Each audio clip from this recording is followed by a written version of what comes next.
إن الحمد لله نحمده ونستعينه ونستغفره ونعوذ بالله من شرور أنفسنا ومن سيئات أعمالنا من يهده الله فلا مضل له ومن يضلل فلا هادي له وأشهد أن لا إله إلا الله وحده لا شريك له وأشهد أن محمدا عبده ورسوله أما بعد فإن خير الحديث كتاب الله وخير الهدي هدي محمد صلى الله عليه وسلم وشر الأمور محدثاتها وكل محدثة بدعة وكل بدعة ضلالة وكل ضلالة في النار.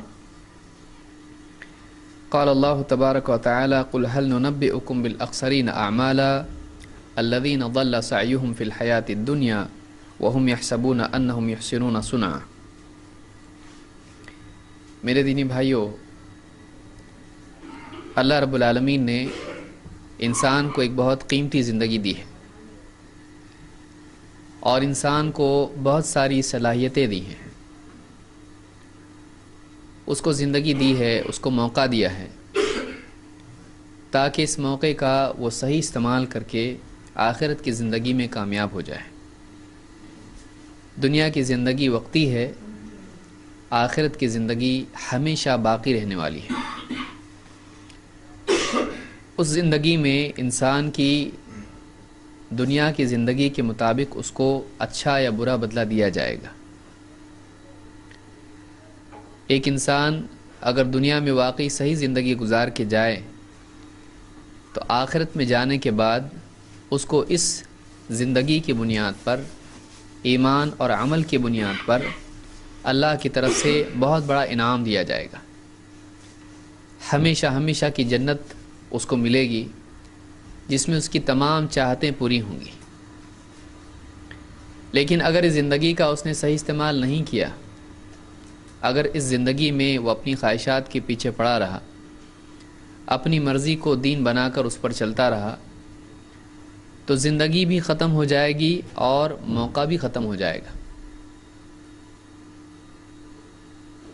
ایک ایسا موقع جو واپس ملنے والا نہیں ہے. اس لیے اس زندگی کا غلط استعمال کرنے والا آدمی بہت بڑے خسارے، گھاٹے، نقصان میں ہے. اس زندگی کو صحیح استعمال کرنا چاہیے. ایک ایک دن آدمی کے ہاتھ سے نکلتا جاتا ہے اور وہ کل پر ٹالتا رہتا ہے کہ کل سے انشاءاللہ میں اچھی زندگی جیوں گا، جو کام میں نے نہیں کیے ہیں میں وہ کل کروں گا. اور اسی طرح سے ایک ایک دن اس کی زندگی کا نکلتے نکلتے پوری زندگی ہاتھ سے نکل جاتی ہے. وہ کل کبھی آتا نہیں ہے. آدمی بھرم میں رہتا ہے، شیطان اس کو غفلت میں ڈالے رکھتا ہے، نفس کی خواہشیں پوری ہوتی رہتی ہیں اور مقصد پورا نہیں ہوتا. اس مقصد کے لیے جینا یہ سب سے بڑی عقل مندی ہے. اور ختم ہونے والے وقت کے بارے میں سمجھداری سے فکر کرنا یہ سب سے بڑی عقل مندی ہے. ہمارے پاس وقت زیادہ نہیں ہے. معلوم نہیں کب موت کا فرشتہ آ جائے اور دنیا سے ہم کو جانا پڑے. کب موت آئے، کب فرشتہ آ جائے، کب ہم دنیا سے آخرت کی زندگی میں چلے جائیں، کوئی ہم میں سے نہیں جانتا ہے. لیکن یہ ہر ایک کے ساتھ ہونے والا ہے. ہم میں سے کوئی آدمی اللہ نے ایسا نہیں پیدا کیا جس کے لیے موت نہیں ہے. ہم میں سے کسی کو اللہ تعالیٰ نے ایسا نہیں بنایا ہے کہ وہ ہمیشہ جینے کے لیے آیا ہے. بڑے بڑے لوگ آئے، مالدار لوگ آئے، پڑھے لکھے لوگ آئے، بادشاہ آئے، نبی آئے، لیکن وہ بھی دنیا سے چلے گئے. یہاں پر کوئی رہنے کے لیے آتا نہیں ہے. تھوڑے دن وہ یہاں رہتا ہے، اس کے بعد یہاں سے اس کو جانا ہے. تو اس زندگی کی قدر کرنا واقعی سمجھداری ہے، اور اس زندگی کو ضائع کر دینا سب سے بڑی جہالت، سب سے بڑی نادانی ہے. کیونکہ اس کے علاوہ اپنے پاس کوئی موقع ہے ہی نہیں. مثال کے طور پر ایک آدمی ہے، اس کے پاس ایک سامنے خزانہ ہے اور اس کے ہاتھ میں اس خزانے کی چابی ہے. اب اگر وہ آدمی اس چابی کو پانی میں، دریا میں، سمندر میں پھینک دے، اب بتائیے اس سے زیادہ جاہل کون ہوگا کہ اس آدمی نے اس خزانے کی چابی سمندر میں ڈال دی، اب وہ خزانہ اس کو نہیں مل سکتا ہے. یہ جو زندگی ہماری ہے، یہ جو جسم، یہ جو عقل، یہ جو صلاحیت، یہ سب کچھ جو اللہ نے ہم کو دیا ہے، یہ اس چابی کی طرح ہے۔ ہمارا وقت، ہماری زبان، ہماری آنکھیں، ہمارا جسم، ہمارا ہاتھ پاؤں، ہمارا عمل، وہ اس چابی کی طرح ہے۔ اگر ہم اس کو ایسی جگہ برباد کر دیں جس سے کچھ فائدہ ہونے والا نہیں، جیسے سمندر میں ڈال دیں، پانی میں ڈال دیں، زمین میں دفن کر دیں، تو اس سے تالا کھلنے والا نہیں ہے، اس سے اس خزانے کا، جنت کا دروازہ کھلنے والا نہیں ہے۔ اگر واقعی اس کو صحیح جگہ استعمال ہم کرتے ہیں تو جنت کی نعمتیں ہمیشہ کے لیے ہمارے لیے آسان ہو جاتی ہیں۔ لیکن اس میں یاد رکھنے کی چیز یہ ہے کہ زندگی میں عام طور سے لوگوں کے دو مسئلے ہوتے ہیں۔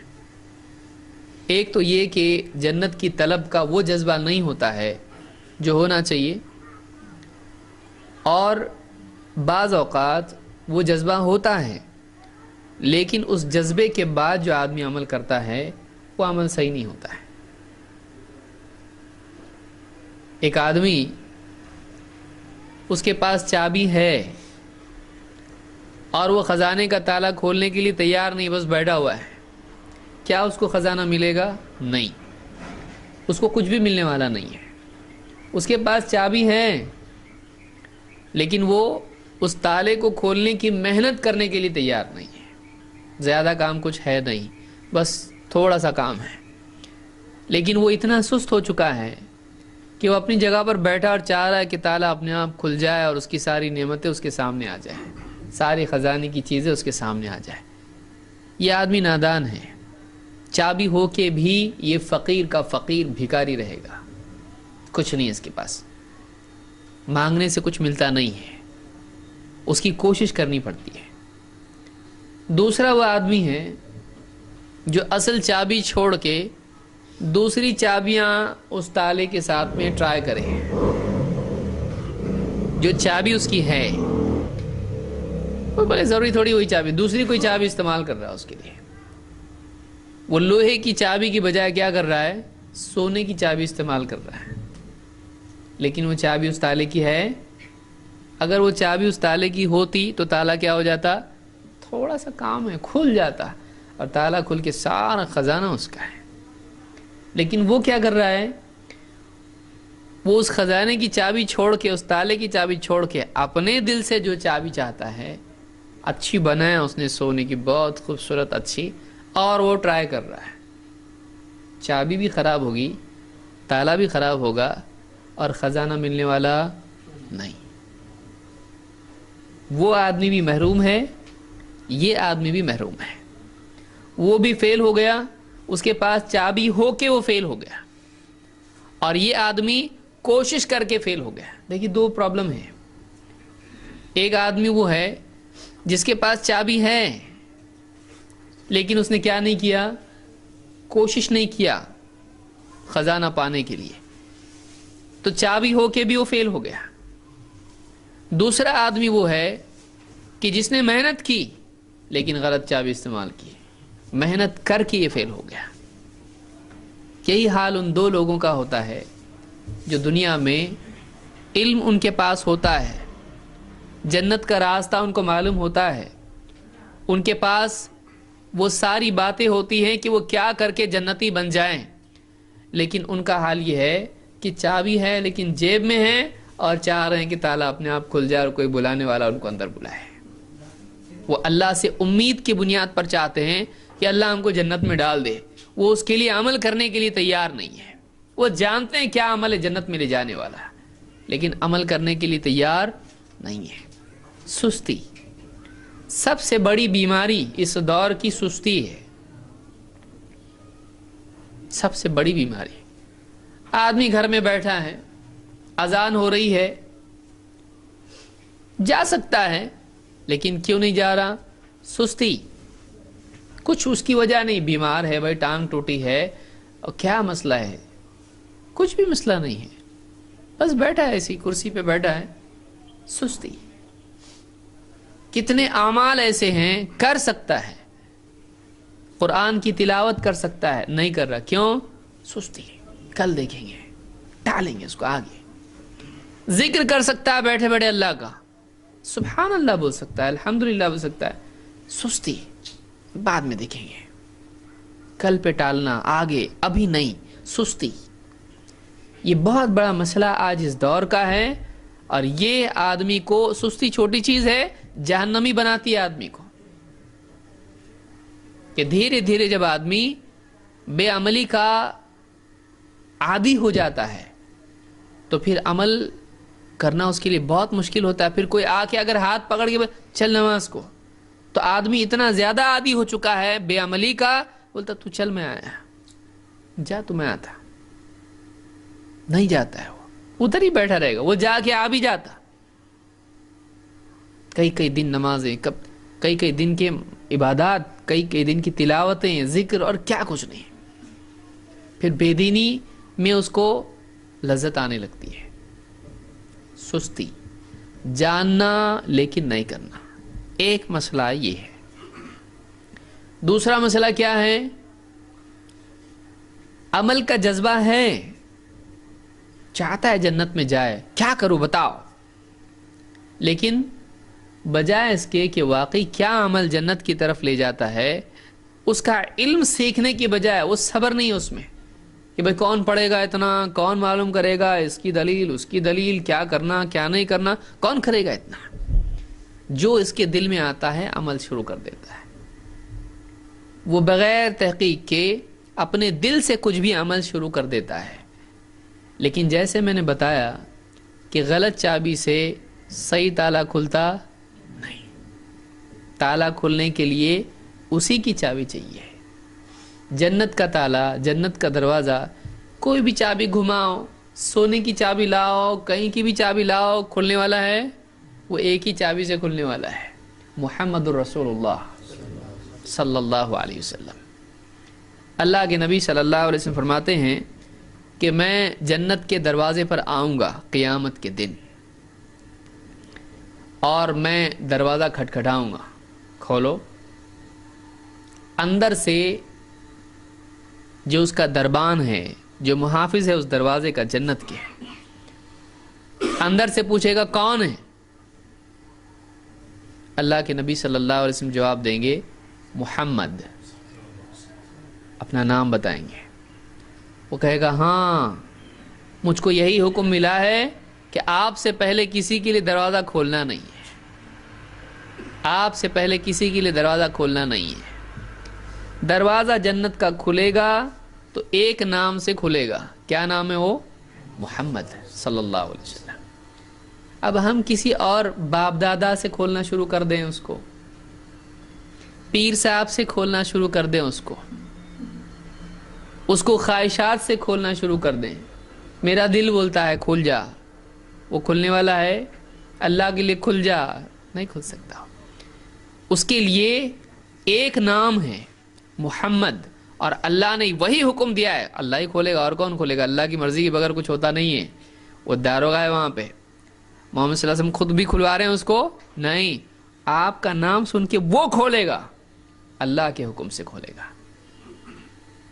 تو آج ہم دوسری چیزوں سے چاہ رہے ہیں کہ جنت ہمارے لیے کھل جائے, وہ ہونے والا نہیں ہے.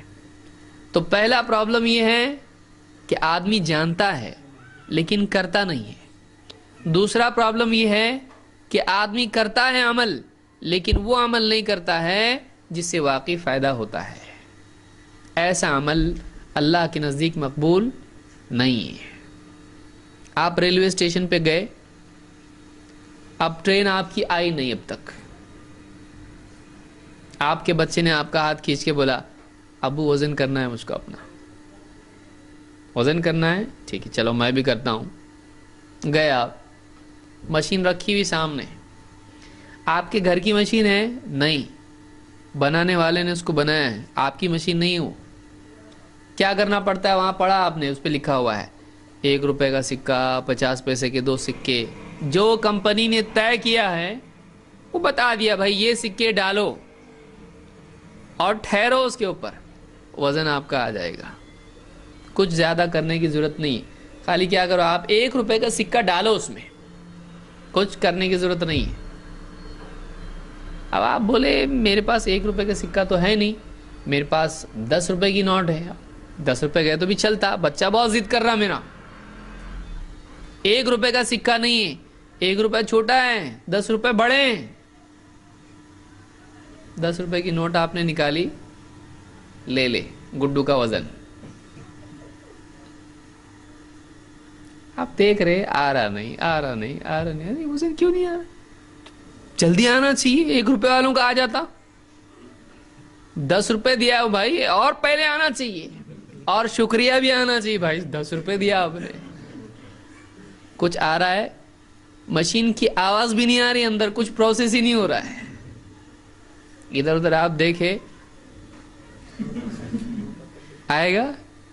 یہی حال اس جاہل کا ہوتا ہے جو آدمی کمپنی جو طے کی ہے اس سے ہٹ کے کچھ کرنے کی کوشش کرتا ہے.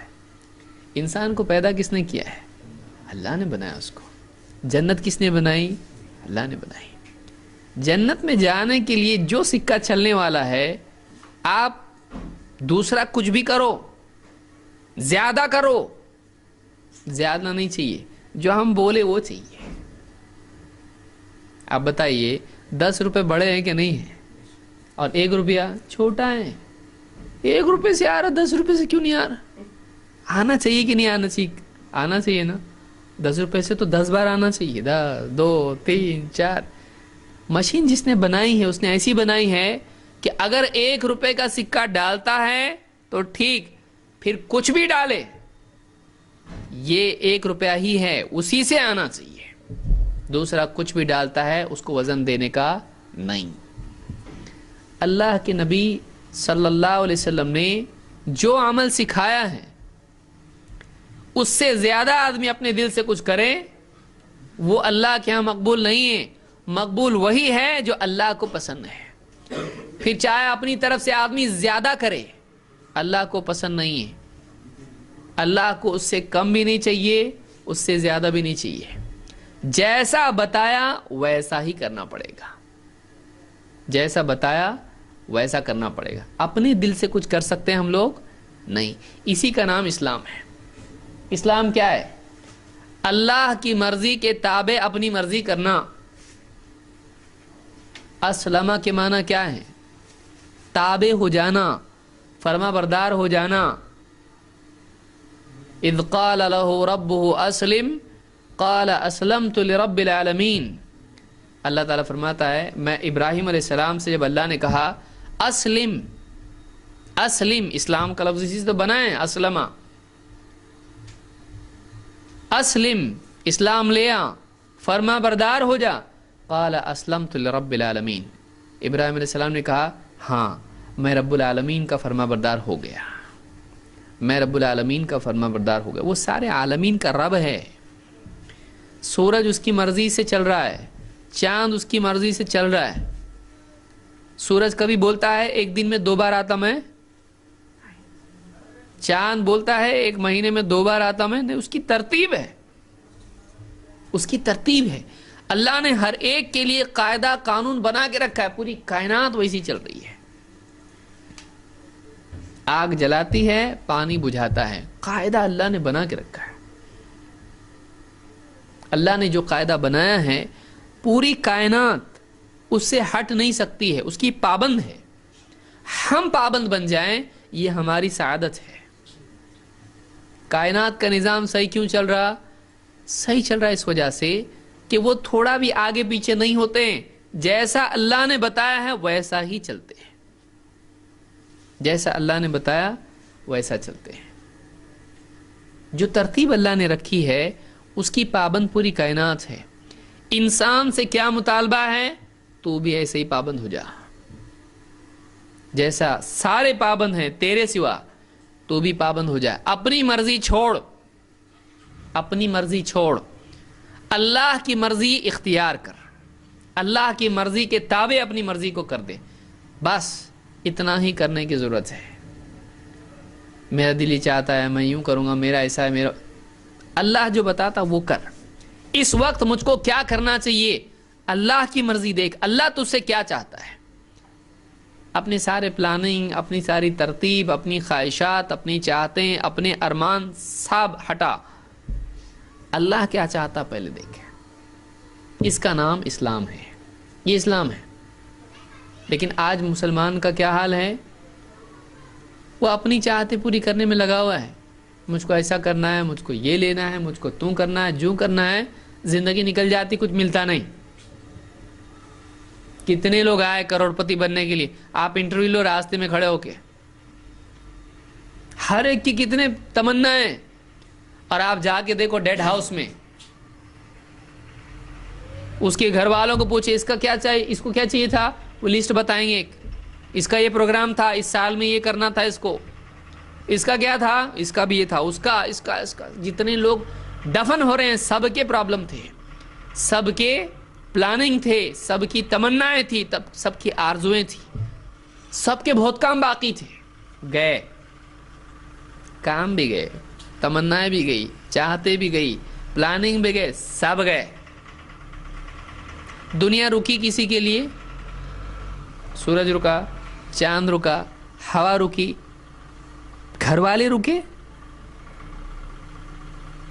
ایک مہینہ پہلے جس کے گھر میں جنازہ ہوا اس کی دکان کھلی کہ بندے جا کے دیکھو، اس کے بچے اسکول جا رہے کہ نہیں جا کے دیکھو، اس کی بیوی کچن میں پکا رہی کہ نہیں پکا رہی کھانا جا کے دیکھو. سب اپنی جگہ کام کر رہے ہیں. یہ گیا، ساری پلاننگ گئے اس کے. اب اگر وہ اللہ کی مرضی پوری کر کے جاتا تو کامیاب ہوتا ہو. اس نے اللہ کے سوا کس کی مرضی پوری کیا؟ بیوی کی مرضی پوری کیا. مجھ کو یہ چاہیے، لیجئے. بیٹا ابو مجھ کو یہ چاہیے، لو. رشتہ دار اس کی شادی ہے، اس کو یہ دینا پڑے گا، لو، خوش ہوگا. سب کی چاہتے پوری کیا اس نے، اپنی بھی کیا. یہ کھانے کو دل کر رہا، وہ پینے کو دل کر رہا، یہ پہننے کو دل کر رہا، یہ گاڑی چاہیے، یہ موٹر چاہیے، یہ کمپیوٹر چاہیے، یہ فلانی چیز چاہیے، یہ موبائل چاہیے. اپنی بھی چاہتے پوری کیا. ایک چاہت پوری نہیں کیا اس نے. کس کی؟ جس کی چاہت ساری کائنات پوری کرتی ہے، جس کی مرضی کے آگے سب کی مرضیاں ختم ہو جاتی ہیں. اگر وہ چاہے تو وہی ہوتا ہے پھر. کیونکہ اس کو جینا تھا، اس کو رکھنا نہیں تھا. اس کو آپ کون، کس کی چاہت پوری ہوئی؟ جو گیا زندگی بھر اس کی چاہت پوری کرنے سے رہا. اس کی چاہت کیا تھی؟ مجھ کو رہنا ہے یہاں پہ. اس کی چاہت کیا تھی؟ اس کو رکھنا نہیں ہے، اس کو رکھنا نہیں ہے. کس کی چاہت پوری ہوئی؟ اس کی. لیکن یہ فیل ہو گیا. کیوں؟ اس لیے کہ اس نے اپنے دل سے اس کی چاہت پوری نہیں کی. یہ زندگی بھر اس سے بھاگتا رہا. پکڑا، اس لے کے گیا فرشتہ. بھاگنے والے کو جب پکڑ کے لے جایا جاتا ہے تو مجرم ہوتا ہے. وہ مجرم کی طرح دنیا سے گیا. یہ بھاگ رہا تھا اللہ سے. کتنا بھاگے گا تو؟ فرشتہ آیا، اٹھا کے لے کے گیا. یہ مجرم گیا. اور ایک وہ آدمی تھا جو اللہ کی طرف دوڑ رہا تھا، اللہ مل جائے مجھ کو. اور فرشتہ راستے میں مل گیا. چل یا ایتھا النفس المطمئنہ ارجعی الی ربک. کیونکہ وہ اس کا حال کیا تھا؟ ففروا الی اللہ، دوڑو اللہ کی طرف. وہ اللہ کی طرف دوڑ رہا تھا. فرشتہ آیا، اس کی دوڑ اور آسان ہو گئی. چل، اب دوڑنے کی ضرورت نہیں، ہم لے جاتے تیرے کو، ہم لے جاتے اللہ کے پاس تجھ کو. یہ کیسا گیا؟ یہ مہمان کی طرح گیا ہے، عزت کے ساتھ گیا. اللہ نے اس کی دوڑ آسان کر دی، اس کو جلدی پہنچایا اللہ نے. لہذا دنیا میں سب سے عقل مند آدمی وہ ہے جو اللہ کی چاہت پوری کرنے کے لیے اپنی چاہت قربان کرنے کے لیے تیار ہو. مجھ کو یہ صحیح لگ رہا، اللہ نے بتایا یہ صحیح ہے، میں جو بول رہا ہوں صحیح نہیں ہے، اللہ جو بتایا وہ صحیح ہے. مجھ کو یہ کرنا ہے لیکن اللہ یہ چاہتا ہے، میرا ختم. اللہ جو بولتا ہے وہ، اللہ کا حکم سر آنکھوں پہ، اللہ کی چاہت، اللہ کی مرضی، اللہ کی رضا. یہ اگر آدمی کرتا ہے تو یہ آدمی عقل مند آدمی ہے. نہیں، دنیا بھی گئی، آخرت بھی گئی. اب بتائیے سب سے ناکام آدمی کون ہے؟ ایک آدمی ہے بس سٹاپ پہ کھڑا ہوا ہے, بس آئی رکی, یہ بولا اس میں بھیڑ ہے, دوسری بس میں جاتا ہوں میں. اب دوسری بس پیچھے بھی آئی, خالی, ایک دم سیٹ ایسی زبردست اے سی.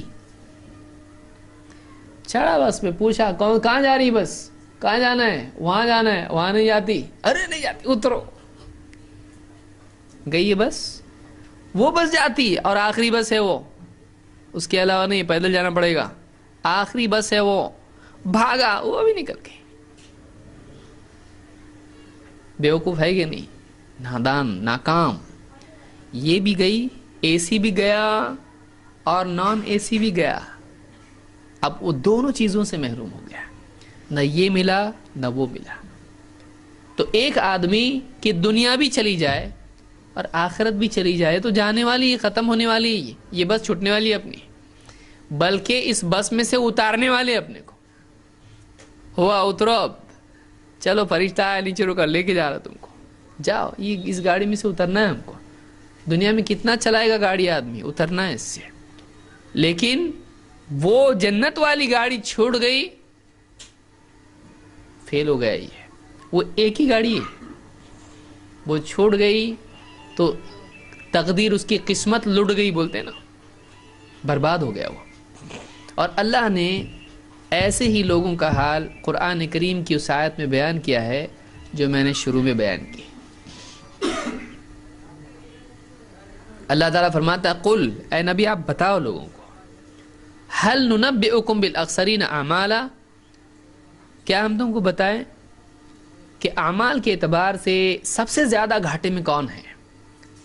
هل ننبئکم بالاخسرین اعمالا, اعمال کے اعتبار سے سب سے زیادہ گھاٹے میں, خسارے میں, لاس میں کون ہے.